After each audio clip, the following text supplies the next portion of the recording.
ਅਸੀਂ ਗੱਲ ਨਹੀਂ ਕਰ ਰਹੇ, ਸਿੱਕੇ ਦੇ ਦੋ ਪਹਿਲੂ ਹੁੰਦੇ ਜੀ ਹੈ ਨਾ, ਇੱਕ ਚੰਗਾ ਤੇ ਇੱਕ ਮਾੜਾ। ਰਾਈਟ ਪਰ ਅਸੀਂ ਉਹਨੂੰ ਇੰਨੀ ਜ਼ਿਆਦਾ ਜਗ੍ਹਾ ਦੇ ਚੁੱਕੇ ਆ, ਜੋ ਬੱਚਿਆਂ ਦੇ ਸਿੱਖਣ ਦਾ, पढ़न दा, समझण दा समा है वो ਇਹਦੇ ਵਿੱਚ निकल गया। इसका मैंने अपने बच्चों की बहुत पहले से काउंसलिंग की हुई है और मैं काउंसलिंग रेगुलर करती रहती हूँ। टीनेजर हो गए, यंगस्टर हो गए, ਇਹਨਾਂ ਦੀ ਇੱਕ ਉਮਰ ਹੈ ਜਿਹੜੀ ਕਹਿੰਦੇ 골ਡਨ ਪੀਰੀਅਡ ਹੈ, ਤਾਂ ਇਹਨਾਂ ਨੂੰ ਕੀ ਕਰਨਾ ਚਾਹੀਦਾ? Phone is a slow poison. Special Rajwinder Ratol channel लेके एक बार तो फिर हाजिर हाँ मैं राजविंदर, सारिਆਂ ਦਾ बहुत-बहुत स्वागत है।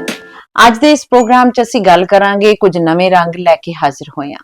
ਜਿਸ ਤਰ੍ਹਾਂ ਮਾਂ ਬੋਲੀ ਪੰਜਾਬੀ ਮਾਂ ਬੋਲੀ ਹੈ, ਕਿਸੇ ਦੀ ਹਿੰਦੀ ਮਾਂ ਬੋਲੀ ਹੈ, ਤੇ ਇਸੇ ਤਰ੍ਹਾਂ ਅੰਗਰੇਜ਼ੀ ਭਾਸ਼ਾ ਜਿਹੜੀ ਉਹ ਵੀ ਸਿੱਖਣੀ ਸਾਡੇ ਲਈ ਬਹੁਤ ਜ਼ਰੂਰੀ ਹੈ। ਸੋ ਵੱਖੋ ਵੱਖਰੇ ਰੰਗ ਨੇ, ਹਰ ਇੱਕ ਨੂੰ ਆਪਣੀ ਬੋਲੀ ਹੈ ਜਿਹੜੀ ਉਹ ਸੋਹਣੀ ਲੱਗਦੀ ਹੈ। ਤੇ ਜੇਕਰ ਅਸੀਂ ਗੱਲ ਕਰੀਏ ਗਿਆਨ ਵਧਾਉਣ ਦੀ, ਤਾਂ ਜੇਕਰ ਅਸੀਂ ਦੂਜੀਆਂ ਭਾਸ਼ਾਵਾਂ ਸਿੱਖਾਂਗੇ ਤਾਂ ਹੀ ਸਾਨੂੰ ਗਿਆਨ 'ਚ ਵਾਧਾ ਹੁੰਦਾ ਹੈ। ਸੋ ਅੱਜ ਅਸੀਂ ਤੁਹਾਡੇ ਨਾਲ ਮੁਲਾਕਾਤ ਹੈ ਜਿਹੜੀ ਤੁਹਾਡੇ ਰੂਬਰੂ ਕਰ ਰਹੇ ਹਾਂ ਮੈਡਮ ਨਵੀਨ ਸ਼ਰਮਾ ਜੀ ਨੂੰ। ਤੁਹਾਡਾ ਬਹੁਤ-ਬਹੁਤ ਸਵਾਗਤ ਹੈ ਜੀ। शुक्रिया जी। ਜੀ, ਤੇ ਇਹਨਾਂ ਬਾਰੇ ਤੁਹਾਨੂੰ ਥੋੜੀ ਜਾਣਕਾਰੀ ਦੇ ਦਈਏ ਕਿ ਬਹੁਤ ਸਾਰਾ ਸਮਾਂ ਹੋ ਗਿਆ ਇਹਨਾਂ ਨੂੰ ਬੱਚਿਆਂ ਨੂੰ ਅੰਗਰੇਜ਼ੀ ਪੜ੍ਹਾਉਂਦੇ ਹੋਏ, ਕਿਉਂਕਿ ਅਸੀਂ ਦੇਖਦੇ ਹਾਂ ਖਾਸ ਕਰਕੇ ਪੰਜਾਬ ਦੇ ਵਿੱਚ ਅਸੀਂ ਪੰਜਾਬੀ ਮਾਂ ਬੋਲੀ ਹੈ ਜਿਹੜੀ ਬਹੁਤ ਵਧੀਆ ਬੋਲ ਲੈਂਦੇ ਆ, ਚੰਗੀ ਗੱਲ ਹੈ, ਪਰ ਉਹ ਨਾਲੋਂ ਨਾਲ ਆਪਣੇ ਗਿਆਨ ਦੇ ਵਿੱਚ ਵਾਧਾ ਕਰਨਾ ਤੇ ਆਪਣੇ ਜਿਹੜੇ ਵਿਦਿਆਰਥੀ ਨੇ ਉਹਨਾਂ ਦੇ ਨਾਲ ਕਿਸ ਤਰ੍ਹਾਂ ਦੀਆਂ ਦਿੱਕਤਾਂ ਆਉਂਦੀਆਂ ਨੇ, ਤੇ ਇੱਕ ਇਕੱਲੇ ਵਿਦਿਆਰਥੀਆਂ ਨੂੰ ਨਹੀਂ, ਮਾਪਿਆਂ ਨੂੰ ਵੀ ਬਹੁਤ ਸਾਰੀਆਂ ਦਿੱਕਤਾਂ ਆਉਂਦੀਆਂ ਨੇ। ਸੋ ਉਹਨਾਂ ਸਾਰਿਆਂ ਬਾਰੇ ਉਹਨਾਂ ਦੇ ਹੱਲ ਲੱਭ ਕੇ ਦਿੰਦੇ ਨੇ। ਸੋ ਅਸੀਂ ਇਸ ਤਰ੍ਹਾਂ ਦੇ ਅੱਜ ਨਵੀਨ ਸ਼ਰਮਾ ਜੀ ਕੋਲ ਆਏ ਆ, ਜਿਨ੍ਹਾਂ ਨੇ ਮਾਪਿਆਂ ਨੂੰ ਤੇ ਬੱਚਿਆਂ ਨੂੰ ਬਹੁਤ ਵਧੀਆ ਰਾਹ ਦਿਖਾਏ ਨੇ। ਸੋ ਅਸੀਂ ਸਭ ਤੋਂ ਪਹਿਲਾਂ ਤੁਹਾਡੇ ਬਾਰੇ ਜਾਣਕਾਰੀ ਲੈਣਾ ਚਾਹਾਂਗੇ, ਆਪਣੇ ਬਾਰੇ ਦੱਸੋ ਜੀ।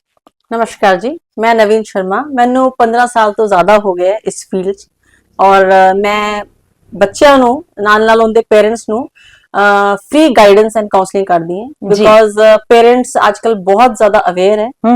They just come to me कि बच्चों को इंग्लिश सिखाएं, लेकिन जो इंग्लिश ना आने का रीजन है ना, वो मैंने लगता है कि घर का माहौल है जी। सो मैं उन्होंने काउंसलिंग रेगुलर करती रहनी है कि रीजन है कि बच्चे इंग्लिश थोड़े से कमजोर, स्पेशली पंजाब से। तो यही साढ़े आजकल अज दा मुद्दा रहेगा। और मैं ये भी तुहानू दसना चाहनी है कि इंग्लिश की आजकल इंपोर्टेंस बहुत है, बिकॉज अगर एक तरफ असी कहते हैं कि we are living in the global era जी, तो फिर पंजाबी साडी लोकल लैंग्वेज है, वो तो सानू आंदी ही है बिल्कुल, बट किसी होर दी लैंग्वेज नू तरीके नाल बोलना लिखना वो एक बहुत बड़ा इशू है। सो इसलिए मैं इस बारे तुहाडे नाल गल करांगी। बिल्कुल। सो बहुत सारे विद्यार्थी, बहुत सारे मापे, क्योंकि काफी समा हो गया तुहानू इस फील्ड दे विच, किस तरह दी दिक्कतां आउंदियां ने? सब तो पहला तां जे असीं बच्चों दी गल करिए, अगर असीं यंगस्टर नू देखिए जी, तो पहली जो गल है वो घर दा atmosphere. What I believe that home is the first school। बिल्कुल। ਜਦੋਂ ਬੱਚਾ ਸਕੂਲ ਤੋਂ ਘਰ ਜਾਂਦਾ ਹੈ, ਸੌਰੀ ਘਰ ਤੋਂ ਸਕੂਲ ਜਾਂਦਾ ਹੈ ਜੀ, ਤਾਂ ਪੇਰੈਂਟਸ ਆ ਕੇ ਗੱਲ ਕਰਦੇ ਆ ਕਿ ਸਾਡਾ ਬੱਚਾ ਅੰਗਰੇਜ਼ੀ ਨਹੀਂ ਬੋਲ ਪਾਉਂਦਾ ਜਾਂ ਲਿਖ ਨਹੀਂ ਪਾਉਂਦਾ ਜਾਂ ਇਹਨੂੰ ਦਿੱਕਤ ਆ ਰਹੀ ਹੈ ਜੀ। ਸੋ ਅਸੀਂ ਪਹਿਲੀ ਗੱਲ ਇਹ ਪੁੱਛਦੇ ਹਾਂ ਕਿ ਅਗਰ ਬੱਚਾ ਸਕੂਲ 'ਚ ਇੰਗਲਿਸ਼ ਪੀਰੀਅਡਸ 40 ਮਿੰਟ ਰਹਿੰਦਾ ਹੈ ਟੀਚਰ ਨਾਲ ਜੀ, ਸੋ ਬਾਕੀ ਟਾਈਮ ਤੋਂ ਉਹ ਘਰ ਰਹਿੰਦਾ ਹੈ ਬਿਲकुल। तो तुसी की कर रहे हो बच्चों नू इस लाइन च प्रोग्रेस करने वास्ते? बिल्कुल कि तुसी उन्होंने इंग्लिश का माहौल देता है। तो एक गल सही है कि हाँ सारे पेरेंट्स पढ़े लिखे नहीं होंगे या सारे पेरेंट्स नू इंग्लिश नहीं आती बिल्कुल, बट अवेयरनेस तो है। तो एक्चुअली पेरेंट्स नू आ चीज कर सकते हैं कि उन्होंने काउंसलिंग करके पेरेंट टीचर्स नाल जी पूछ के कि असी ऐदा की करिए कि ਸਾਨੂੰ ਇੰਗਲਿਸ਼ ਨਹੀਂ ਆਉਂਦੀ ਬਟ ਅਸੀਂ ਬੱਚਿਆਂ ਨੂੰ ਸਿਖਾ ਸਕੀਏ, ਉਹਦੇ ਵਾਸਤੇ ਅਸੀਂ ਕੀ ਕਰੀਏ? ਬਿਲਕੁਲ। ਸੋ ਇਹ ਇੱਕ ਬਹੁਤ ਵੱਡੀ ਗੱਲ ਹੋਗੀ ਕਿ ਮਾਪਿਆਂ ਦਾ ਵੀ ਬਹੁਤ ਵੱਡਾ ਰੋਲ ਹੈ ਇਹਦੇ ਵਿੱਚ। ਹਾਂਜੀ। ਤੇ ਕਾਉਂਸਲਿੰਗ ਜਿੱਦਾਂ ਤੁਸੀਂ ਕਰਦੇ ਹੋ ਤਾਂ ਫਿਰ ਪੇਰੈਂਟਸ ਨੂੰ ਕੀ ਸਲਾਹ ਦੇਣਾ ਚਾਹੋਗੇ? ਮੇਰੀ ਸਭ ਤੋਂ ਪਹਿਲੀ ਸਲਾਹ ਹੈ कि एक आज दी यू नो सिनेरियो सबसे बड़ा इशू है मोबाइल। बिल्कुल। मोबाइल एक ऐसा इन्वेंशन है जो कि बड़े अच्छे वास्ते बनया सी जी, बट जो बच्चे इन्होंने गलत तरीके से नाल यूज कर रहे हैं। हाँ जी। उच बहुत सारी एप्स भी हैगियां बट बच्चे वो एप्स यूज नहीं करते जी, बच्चे गलत चीज़ां देखते हैं। एंड दूसरी गल है पेरेंट्स दा सुपरविजन बहुत कम है because parents themselves are very busy ਜੀ ਉਹਨਾਂ ਦੇ ਕੋਲ ਹੋਰ ਕੋਈ ਆਪਸ਼ਨ ਨਹੀਂ ਹੈ तो ਜਦੋਂ ਸ਼ਾਮ ਨੂੰ ਥੱਕ ਕੇ ਆਉਂਦੇ ਆ तो ਉਹ ਆਪਣੇ ਕੰਮਾਂ 'ਚ ਲੱਗ ਜਾਂਦੇ ਆ ਹਾਂਜੀ तो ਉਹਨਾਂ ਨੂੰ ਪਤਾ ਹੀ ਨਹੀਂ ਕਿ ਬੱਚਾ ਕੀ ਕਰ ਰਿਹਾ ਹੈ ਬਿਲਕੁਲ और दूसरी तरफ वो कहते हैं कि मेरा बच्चा अंग्रेजी सीखे इंग्लिश बोले जी बट अगर मैं पेरेंट्स ਨੂੰ ਪੁੱਛਦੀ ਹਾਂ ਕਿ ਤੁਹਾਡੇ ਘਰ ਨਿਊਜ਼ਪੇਪਰ ਕਿਹੜਾ ਆਂਦਾ ਹੈ ਉਹ ਪਹਿਲੇ ਬੋਲ ਦਿੰਦੇ ਆ ਕਿ ਪੰਜਾਬੀ ਨਿਊਜ਼ਪੇਪਰ ਆਂਦਾ ਹੈ ਦਿਨ ਦੀ ਸ਼ੁਰੂਆਤ ਹੀ ਪੰਜਾਬ ਨਾਲ ਹੁੰਦੀ ਹੈ ਜਾਂ ਫਿਰ ਕੋਈ ਵੀ ਨਹੀਂ ਆਉਂਦਾ ਹੋਏਗਾ ਜਾਂ ਫਿਰ ਕੋਈ भी नहीं आंदा मैं फिर बोल रही हूँ मैं खुद एक पंजाबी है I am proud of being Punjabi बिल्कुल बट नीड हमारी है we have to learn English जी सो फॉर ਉਹਦੇ ਵਾਸਤੇ ਤਾਂ ਤੁਹਾਨੂੰ ਕੰਮ ਕਰਨਾ ਪਏਗਾ ਨਾ ਜੀ ਦੇਖੋ ਕੁਝ ਵੀ ਜੇਕਰ ਅਸੀਂ ਸਿੱਖਣਾ ਚਾਹੁੰਦੇ ਆ ਤਾਂ ਉਹਦੇ ਲਈ ਸਾਨੂੰ ਸਮਾਂ ਵੀ ਦੇਣਾ ਪਏਗਾ ਜਿਸ ਤਰ੍ਹਾਂ ਤੁਸੀਂ ਗੱਲ ਕੀਤੀ ਹੈ ਕਿ ਫੋਨ ਦੇ ਵਿੱਚ ਵੀ ਬਹੁਤ ਕੁਝ ਹੈ ਸਿੱਖਣ ਲਈ ਪਰ ਬੱਚੇ ਨਹੀਂ ਦੇਖਦੇ ਉਧਰ ਨਹੀਂ ਧਿਆਨ ਹੈਗਾ ਉਹਨਾਂ ਦਾ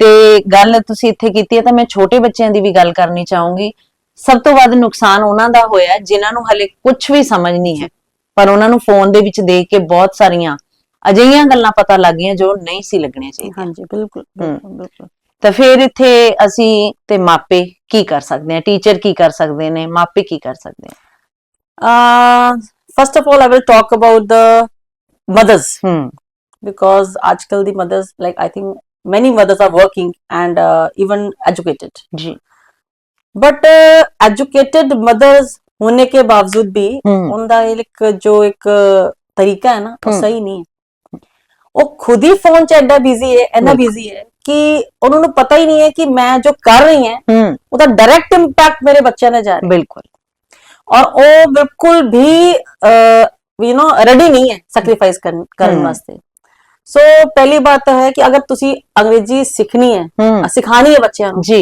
तो उन्होंने एक you have to set an example for that तो अभी मैं भी I am also a mother what I do like I keep on reading something I keep on writing something so that my kids should know that my mama is writing and reading something and that also in English because again I'm telling you Punjabi है ਅਸੀਂ ਸਾਨੂੰ ਪੰਜਾਬੀ ਆਂਦੀ ਹੈ ਕਿਸੇ ਹੋਰ ਦੀ language ਸਿੱਖਣ ਵਾਸਤੇ ਤੁਹਾਨੂੰ ਜ਼ਿਆਦਾ ਨਹੀਂ करना पड़ेगा बिल्कुल ਉਹਦੇ ਵਾਸਤੇ ਤੁਹਾਨੂੰ ਥੋੜਾ सा एक्स्ट्रा आर्टिफिशियल वे यूज करने पड़ेंगे बिल्कुल तो जो मैं करती हूं और हर मदर को करने चाहिए बिकॉज दूसरी गल ये ਤੁਸੀਂ जिन्ना भी काम कर रहे हो पैसा कमा रहे हो और बहुत ज्यादा आजकल वुमेन है या गोइंग टू उनका फैशन ट्रेंड्स का बहुत तरफ इंटरेस्ट है बिल्कुल but I believe that womens should also take part in enhancing their knowledge जो मैंने स्पेशली पंजाब में ये लेडीज में बहुत कम देखा है बिकॉज लाइक आई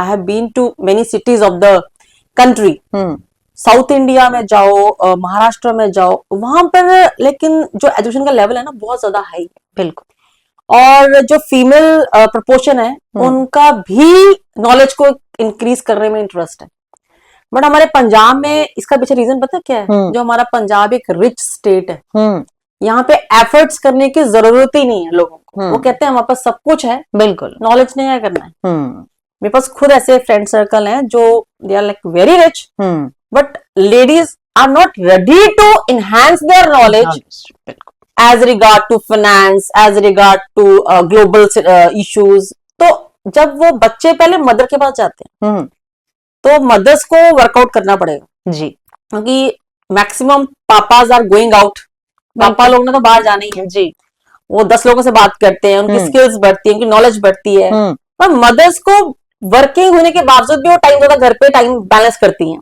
तो जब बैलेंसिंग टाइम है ना उसमें उनको चाहिए कि in spite of wasting time here and there थोड़ा सा अपना प्रोपोर्शन बढ़ाएं नॉलेज का ਬਿਲਕੁਲ ਜਿਸ ਤਰ੍ਹਾਂ ਤੁਸੀਂ ਗੱਲ ਕੀਤੀ ਹੈ ਫੋਨ ਦੀ ਤਾਂ ਇਸ ਸਮੇਂ ਦੇ ਵਿੱਚ ਅਸੀਂ ਜੇਕਰ ਜਾਣਨਾ ਚਾਹਾਂਗੇ ਤੁਸੀਂ ਕਿਸ ਤਰ੍ਹਾਂ ਆਪਣੇ ਬੱਚਿਆਂ ਨੂੰ ਬਚਾਇਆ ਹੈ ਫੋਨ ਤੋਂ फर्स्ट ऑफ ऑल एक it's a very difficult concern जिसके बारे में आपने बात की है बिकॉज मैं प्रोफेशनल हूँ मुझे फोन की जरूरत 24/7 रहती है बिकॉज मेरे पास इंटरनेशनल स्टूडेंट्स भी हैं जो मेरे पास ऑनलाइन कोचिंग करते हैं या online questions you know they keep on putting the questions जो मैं उनको कभी भी किसी टाइम पे भी मेरा क्वेश्चन आ जाता है मुझे जवाब देना पड़ता है कनेक्टेड है बच्चे ग्लोबल प्रोस्पेक्ट्स पे बिल्कुल अब इसका मैंने अपने बच्चों की बहुत पहले से काउंसलिंग की हुई है और मैं काउंसलिंग रेगुलर करती रहती हूँ क्योंकि जो बच्चे 1 to 5 years के हैं वो तो बिल्कुल ही इनोसेंट होते हैं बिल्कुल। उनको तो आपको सेक्रीफाइस करना ही पड़ेगा। जब 5 साल से ज्यादा बच्चे शुरू हो जाते हैं होना, तो फिर उनकी जो ऑब्जर्वेशन पावर है वो बढ़ती रहती है। तो उसके लिए मदर और फादर दोनों का एक रोल है कि वो रेगुलर काउंसलिंग करें। तो मुझे ऐसा लगता है जो मैंने क्या किया है, मैंने अपना टाइम बड़ा अच्छे से बैलेंस किया हुआ है, वर्क और फैमिली टाइम। बिल्कुल। तो उसकी वजह से मेरा पॉजिटिव पहला पॉइंट तो है कि मैं अपनी लाइफ को बैलेंस करती हूँ। मैंने अपने दिन को ना बैलेंस किया हुआ है जी, और इसलिए I am very happy person कि मैंने इस टाइम पे काम करना है और इस टाइम पे मैंने बच्चों को टाइम देना है। बिल्कुल। तो मैंने बच्चों को फोन के लिए बताया हुआ है कि बेटा मैं प्रोफेशनल हूँ और मैं आपकी मदर हूँ, तो मैंने फोन यूज कर रहा है, मैं सेल्फ इंडिपेंडेंट हूँ। मेरा स्टेटस है प्रोफेशनल, आपका स्टेटस है द स्टूडेंट जी। आप सिर्फ एक स्टूडेंट हो, स्टूडेंट का स्टेटस पढ़ाई है जी, फोन नहीं। सो मेरे दोनों बच्चे इस बात को बहुत अच्छे से समझ चुके हैं। जो मेरी बड़ी बेटी है वो 17 इयर्स की है, ना तो वो किसी सोशल मीडिया पे कोई प्लेटफॉर्म पे नहीं है। फोन उसने यूज किया है जब हम कहीं दूर हैं, अदरवाइज वो फोन अपना मेरे कबर्ड में लॉक करके रख देती है। तो उसको अच्छे से, बिकॉज ये आपने वो ये बोला कि क्या एफर्ट है आपकी, बिल्कुल मेरी रेगुलर काउंसलिंग रहती है बच्चों के साथ कि फोन मुझे क्यों जरूरत है और आपको क्यों जरूरत नहीं है। बिल्कुल। जब मैं आपकी एज की थी तो मेरे पास फोन नहीं था, इसीलिए I am successful right now. बिल्कुल। तो अगर आपको सफल होना है तो आपको भी मेरी उस टिपिकल स्टूडेंट एज तक 25 साल तक डेफिनेटली उनको भी जरूरत पड़ेगी, कॉलेज में जाएंगे बच्चे, बिल्कुल, बट फोन का वही इस्तेमाल करना है जिसके लिए उनको, पढ़ाई के लिए या कोई जरूरी काम के लिए। अदरवाइज सोशल लेवल पे आने के लिए मुझे लगता नहीं उनको कोई नीड है। बिल्कुल। अगर उनको कुछ अच्छा बनना है तो, क्योंकि जो चीज मैंने अपने लाइफ में पास्ट में की है, मैं वही सेम नरिशमेंट उनकी कर रही। बिल्कुल। पर ਅੱਜ ਦੇ ਸਮੇਂ 'ਚ ਬਹੁਤ ਮੁਸ਼ਕਿਲ ਹੈ। ਜਿਸ ਤਰ੍ਹਾਂ ਮੈਂ ਪਹਿਲਾਂ ਛੋਟੇ ਬੱਚਿਆਂ ਦੀ ਗੱਲ ਕੀਤੀ ਹੈ, ਉਹਨਾਂ ਨੂੰ ਵੀ ਬਹੁਤ ਜ਼ਿਆਦਾ ਆਦਤ ਹੈ ਜਿਹੜੀ ਇਸ ਚੀਜ਼ ਦੀ ਲੱਗ ਚੁੱਕੀ ਹੈ ਤੇ ਇੱਕ ਤਰ੍ਹਾਂ ਨਾਲ ਮੈਂ ਕਹੂੰਗੀ ਇਹ ਬਿਮਾਰੀ ਦੀ ਤਰ੍ਹਾਂ चिपकी हुई। It's a slow poison. हाँ बिल्कुल। मैं कहीं बाहर जाती हूँ लेक्चर्स देने के लिए, पीडी क्लासेस देने के लिए, मेरा पहला जो लास्ट वाला जो पॉइंट होता है ना, मेरा यही होता है, phone is a slow poison. You know, in the starting you feel very good, it attracts you because it has so many apps, but slow and steady it will spoil your life। और time ऐसा आएगा जब आप कुछ भी नहीं कर पाओगे। बिल्कुल। और बहुत सारे केस इस तरह ਦੇ ਆਉਂਦੇ ਨੇ ਜੋ ਸਾਹਮਣੇ ਉਹਨਾਂ ਦੇ ਮਾਪੇ ਰੋਂਦੇ ਨਹੀਂ ਚਲੇ ਜਾਂਦੇ। ਹਾਂਜੀ, ਬਿਲकुल। ਕਿਉਂਕਿ ਬੱਚੇ ਆ ਜਿਹੜੇ ਉਹ ਆਪਣਾ ਦਿਮਾਗੀ ਸੰਤੁਲਨ ਵੀ ਖੋ ਦਿੰਦੇ। ਹਾਂ ਬਿਲकुल। ਸੋ ਦੇਖੋ, ਜਿਸ ਤਰ੍ਹਾਂ ਅਸੀਂ ਇਹ ਨਹੀਂ ਕਹਿ ਰਹੇ ਕਿ ਫੋਨ ਮਾੜਾ ਹੈ, ਅਸੀਂ ਇਹ ਗੱਲ ਨਹੀਂ ਕਰ ਰਹੇ, ਸਿੱਕੇ ਦੇ ਦੋ ਪਹਿਲੂ ਹੁੰਦੇ ਜੀ, ਇੱਕ ਚੰਗਾ ਤੇ ਇੱਕ ਮਾੜਾ, ਪਰ ਅਸੀਂ ਉਹਨੂੰ ਇੰਨੀ ਜ਼ਿਆਦਾ ਜਗ੍ਹਾ ਦੇ ਚੁੱਕੇ ਆ, ਜੋ ਬੱਚਿਆਂ ਦੇ ਸਿੱਖਣ ਦਾ, ਪੜ੍ਹਨ ਦਾ, ਸਮਝਣ ਦਾ ਸਮਾਂ ਹੈ ਉਹ ਇਹਦੇ ਵਿੱਚ ਨਿਕਲ ਗਿਆ। ਅਸੀਂ ਆਪਣੇ ਸਮੇਂ 'ਚ ਨਹੀਂ ਸੀ ਵਰਤਦੇ ਕਿਉਂਕਿ ਹੈ ਨਹੀਂ ਸੀ ਉਦੋਂ। ਫੇਰ ਵੀ ਮੈਨੂੰ ਲੱਗਦਾ ਹੁੰਦਾ ਹੈ ਵੀ ਸ਼ਾਇਦ ਹਾਲੇ ਵੀ ਸਾਡੇ ਕੋਲ ਬਹੁਤ ਕੁਝ ਹੈ ਸਿੱਖਣ ਲਈ, ਨਹੀਂ ਸਿੱਖ ਪਾਏ ਅਸੀਂ ਸਾਰਾ ਕੁਝ, ਹੈ ਨਾ। ਪਰ ਉਹ ਬੱਚੇ ਕੀ ਕਰਨਗੇ, ਖਾਸ करके यूथ है जड़ा। हाँ, अब मेरे पास जो बच्चे पढ़ने आते हैं, मैं उनको एक चीज बताती हूँ कि बच्चे आप बहुत बड़े बन जाओगे, बहुत पैसा कमाओगे, बिल्कुल, बट जो मैं आजकल यंगस्टर्स में देख रही हूँ सबसे बड़ी कमी, उनके पास सोशल स्किल्स ही नहीं है। आप अपने सराउंडिंग में देखो, जब हम छोटे थे ना, सारे आंटियों को, अंकल्स को सत श्री अकाल, नमस्ते बुलाते थे, गेस्ट आता था हम चाय पानी देते थे। आजकल के बच्चे अपने कमरे से बाहर नहीं निकलते। रीजन क्या है? फोन। क्योंकि फोन देखने से वो इतना गशन आ चुका है ना लोगों में कि उनका दिमाग, मेंटल जो वेलबींग हेल्थ होती है ना, वो सही नहीं। बिल्कुल। ਜਿਹਦੇ ਲਈ ਉਹਨਾਂ ਨੂੰ ਲੋੜ ਪੈਂਦੀ ਸੀ ਬਾਹਰ ਜਾ ਕੇ ਦੂਜੇ ਬੱਚਿਆਂ ਨਾਲ ਮਿਲਣ ਦੀ, ਖੇਡਣ ਦੀ, वो नहीं हो पा रही, ਜਾਂ ਫਿਰ ਕੋਈ ਰਿਸ਼ਤੇਦਾਰ ਜਾਂ ਆਂਢੀ ਗੁਆਂਢੀ ਨੂੰ ਮਿਲਣ ਦੀ, ਉਹ ਨੀਡ खत्म हो चुकी है। तो इसी वजह से, और जो फोन है ना, फोन सोशल स्किल्स तो डुबा ही रहा है, तो इंग्लिश तो बहुत दूर की बात है। बिल्कुल। ਤੇ ਅਸੀਂ ਫੇਰ ਆਪਣੇ ਮੁੱਦੇ ਤੇ ਆਉਂਦੇ ਆ ਕਿ ਕੁਝ ਸਿੱਖਣ ਲਈ ਕੁਝ ਖਾਸ ਉਮਰ ਹੁੰਦੀ ਹੈ। ਹਾਂਜੀ, ਅਸੀਂ ਗੱਲ ਕਰ ਰਹੇ ਸੀ ਵੀ ਬੱਚੇ ਨੇ ਜਿਹੜੇ, ਉਹਨਾਂ ਦੀ ਜਿਸ ਤਰ੍ਹਾਂ ਟੀਨੇਜਰ ਹੋ ਗਏ, ਯੰਗਸਟਰ ਹੋ ਗਏ, ਇਹਨਾਂ ਦੀ ਇੱਕ ਉਮਰ ਹੈ ਜਿਹੜੀ ਕਹਿੰਦੇ गोल्डन पीरियड है, ਤਾਂ ਇਹਨਾਂ ਨੂੰ ਕੀ करना चाहिए? मैं आपको कुछ एग्जांपल देती हूँ। जैसे कि the most successful people of the world, Mark Zuckerberg, founder of Facebook, Steve Jobs ji, Elon Musk, ये काफी बड़े बड़े नाम है। इंडिया में आज जो हर बच्चा जानता है, शाहरुख खान एक एक्टर है, और भी बहुत सारे बिजनेसमैन हैं जी। तो स्पोर्ट्स स्टार्स, विराट कोहली, अगर आप सचिन तेंदुलकर, आप इनके 25 साल पीछे चले जाओ, ये वो लोग हैं जो सोर्सेस के बिना नरिशमेंट हुई है। हमारे पास आजकल के बच्चों के पास सारे सोर्सेज हैं, प्राइवेट ट्रांसपोर्टेशन जी, mobiles, gadgets, AC, personal room. Even then parents struggle कर रहे हैं कि हमारा बच्चा एक प्लेटफॉर्म पे कैसे आए, बट ये वो लोग हैं जिनके पास कोई सोर्स ही नहीं था, सिर्फ क्या था, बुक्स प्लस सोशल स्किल्स। सो ये वो लोग हैं जिन्होंने अपने समाज से चीजें सीखी हैं। बट आजकल के बच्चे गैजेट्स, सोर्सेस होने के बावजूद भी अपनी रेशो को इंक्रीज नहीं कर पा रहे हैं एक इंटेलेक्चुअलिटी पे जी। तो ये है कि बच्चों को, आजकल के बच्चों को थोड़ा पीछे जाना पड़ेगा। एडवांसमेंट एक अलग चीज है जी। एडवांसमेंट मतलब, अब मेरे पास काफी सारे स्टूडेंट्स आते हैं जिनको मैं फ्री काउंसलिंग एंड गाइडेंस देती हूँ जी, कि मैं उनको समझाती हूँ कि मॉडर्निटी और एडवांसमेंट का एक दोनों अलग अलग है। बिल्कुल, आप एडवांस हो जाओ, उसके लिए अपडेट करो नॉलेज को जी, बिल्कुल। बट मॉडर्निटी वो नहीं है कि आप अपने आप को लूज कर रहे हो, you are losing your own culture. आपका जो एक प्लेटफॉर्म आपके पेरेंट्स ने दिया था उसको आपने खत्म ही कर दिया जी। तो आप यंगस्टर्स की बात करें तो यंगस्टर्स में आपको सोचो, they have to go back, उसमें स्पिरिचुअलिटी आती है, रीडिंग बुक्स आती हैं जी, जैसे गीता, भगवत गीता, बिल्कुल, और जितनी भी स्पिरिचुअल बुक्स है, बाइबल, बिल्कुल। मैंने अपने कॉलेज टाइम में सारी बुक्स पढ़ी हुई, और मेरी अभी मैं डेफिनेटली अपने बच्चों में ये चीजें, बड़े बच्चे भी पढ़ते हैं बुक्स बहुत सारी, और मैंने अपने बच्चों में अभी से ही टेक्नोलॉजिकल बुक्स, स्पिरिचुअल बुक्स उनको उनके बुक रैक में रखी हुई हैं जी, ताकि उनका ध्यान, एडवांसमेंट तो पढ़ा ही रहा है टीचर जी, बट थोड़ा सा स्पिरिचुअलिटी की तरफ, क्योंकि उनकी स्टेबिलिटी बनी रहे लाइफ जी, बिल्कुल। तो स्टेबिलिटी बनने के लिए आपका माइंड बिल्कुल शांत होना चाहिए, और शांति तभी आएगी जब आपको लाइफ के रियलिटी के बारे में पता, अदरवाइज तो आप इतना आगे निकल जाओगे कि आप पीछे रह जाओगे। बिल्कुल, ग्राउंड ਲੈਵਲ ਤੇ ਬੱਚਿਆਂ ਕੋਲ ਇਸ ਟਾਈਮ ਨਹੀਂ ਬਚਿਆ ਕੁਝ ਵੀ, ਜਿਸ ਤਰ੍ਹਾਂ ਤੁਸੀਂ ਕਹਿ ਰਹੇ ਹੋ, ਤਾਂ ਜਿਹੜੀਆਂ ਤੁਸੀਂ ਗੱਲਾਂ ਦੱਸੀਆਂ ਬਹੁਤ ਸਾਰੇ ਬੱਚਿਆਂ ਨਾਲ ਇਸ ਤਰ੍ਹਾਂ ਹੋ ਵੀ ਚੁੱਕਿਆ ਹੈ, हो रहा है, हाँ, रेगुलर हो रहा है जी। मेरे पास तो बड़े लाइव एग्जांपल्स हैं। अब जो बच्चे पढ़ने आते हैं मेरे पास आइल्स के, वो उनकी एज रहती है 18 to 29-30, पीआर केसेस भी आते हैं जी। तो मेरे से वो ओपन टॉक्स करते हैं, और मेरी ड्यूटी है, बिकॉज बीइंग अ टीचर और बीइंग अ ट्रेनर और बीइंग अ मेंटोर, कुछ ऐसी चीजें होती है वो मुझसे डिस्कस कर लेते हैं, अपने पेरेंट्स से नहीं करते। बिल्कुल, तो मैं definitely I try my best कि उनको एक प्रॉपर डायरेक्शन दूं जी, so that they should live a happy life, because I always tell them, आप लोग खूब मनी कमा लोगे बट हैप्पीनेस नहीं आएगी। हैप्पीनेस तभी आएगी जब आप बैलेंस बना के चलने वाले हो। बिल्कुल, ਤੇ ਫਿਰ ਅਸੀਂ ਚਲਦੇ ਚਲਦੇ ਹੁਣ ਕੁਝ 4-5 ਪੁਆਇੰਟ ਜਿਹੜੇ ਉਹਨਾਂ ਨੂੰ ਦੱਸ ਕੇ ਚੱਲੀਏ, ਤਾਂ ਕਿ ਜਿਹੜੇ ਸਾਡਾ ਇਹ ਪ੍ਰੋਗਰਾਮ ਦੇਖਣ ਉਹਨਾਂ ਨੂੰ ਵੀ ਕੁਝ ਗਿਆਨ ਆ ਜਿਹੜਾ ਹਾਸਿਲ ਹੋਏ। First of all, my dear youngsters, I really appreciate you for your physical fitness, because you people are very much conscious about your health. Apart from this, it's very important to keep your mental well-being. For that, I suggest you keep on reading some books, especially spiritual books that will keep you stable and keep you connected with your roots. And don't always respect elders.